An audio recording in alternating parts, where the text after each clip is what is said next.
hao ni mwenyekiti wa chama cha wachimbaji wadogo wa madini ya dhahabu mkoa wa Geita, Gelema, na mwenyekiti wa kamati ya madini taifa kupitia shirikisho la vyama vya wachimbaji wadogo Tanzania FEMATA.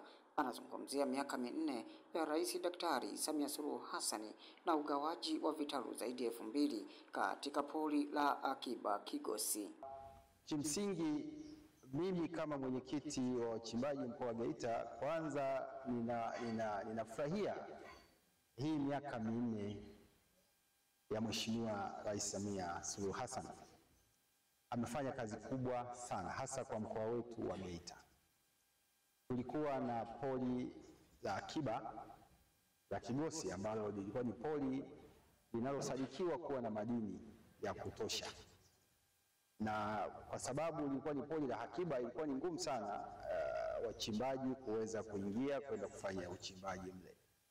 Lakini Mheshimiwa Rais Dr. Samia Suluhu Hassan aliona ni busara, sasa ni wakati umefika wa wananchi hasa wanageita kufaidi urithi uliowekwa na Mwenyezi Mungu katika pori hilo la Kigosi, na kupitia sasa sekta hii akaagiza, na waziri wetu ni msikivu kweli kweli, akaweka mipango mizuri ya wananchi sasa kupata vitalu vya kuchimba madini ndani ya pori hilo, na shughuli hizo zimekamilika. Tumekuwa na awamu ya kwanza ya ugawaji vitalu takriban 2000 na kitu. Tumekuwa na awamu ya pili nayo imekamilika, lakini tutakwenda awamu ya 3. Kwa hivyo ni namna gani sasa sisi wachimbaji tumenufaika? Sisi tumenufaika sana na uamuzi huo, kwa sababu kilio chetu kikubwa kilikuwa ni sisi ni wapi tutapata vitalu, tutapata maeneo ya kuchimba. Kwa sababu kama unavyojua kila sekta ina watu wake. Wavuvi wanategemea kuvua samaki, wakulima pia wanategemea maeneo ya kulima, wafugaji pia wanategemea wapate maeneo ya kufuga.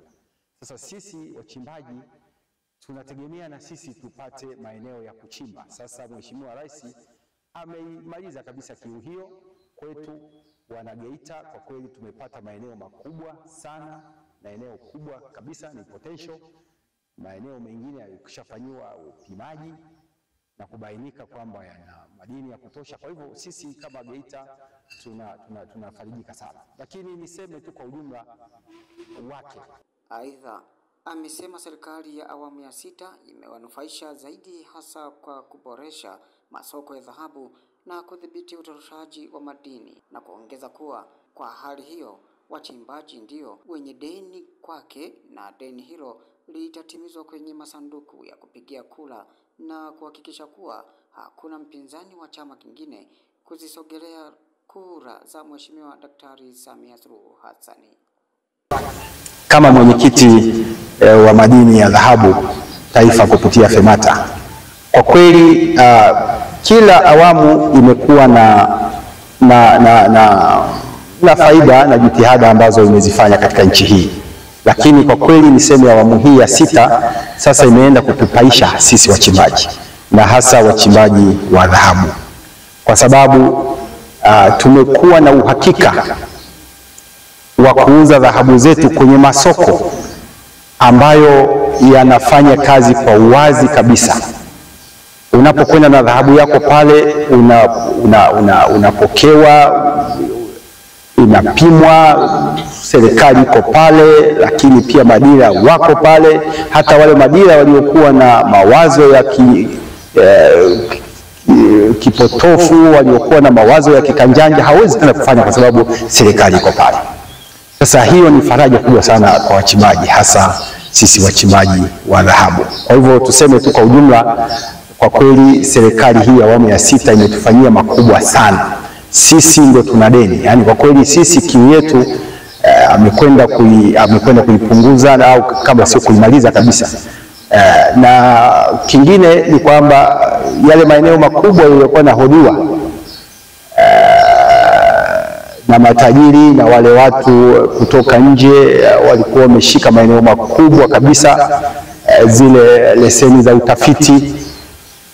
Mheshimiwa Rais alitoa maelekezo na Mheshimiwa Waziri wetu Peter Mavunde amekwenda kutekeleza kwa vitendo kabisa. Amekwenda kufuta zile leseni za utafiti, na maeneo hayo kwa kweli sasa ameyaweka tayari kwa ajili ya kuwapatia wachimbaji wadogo. Hiyo ni shukrani kubwa sana ambayo sisi tunaendelea kuitoa kwa serikali hii ya awamu ya 6 chini ya mama shupavu kabisa Dr. Samia Suluhu Hassan. Sio kuupiga mwingi tu, anaupiga sana kwetu sisi wachimbaji. Nikiripoti kutoka katika manispaa ya Geita mkoani hapa, mimi Paulo Kayanda, Kahama TV.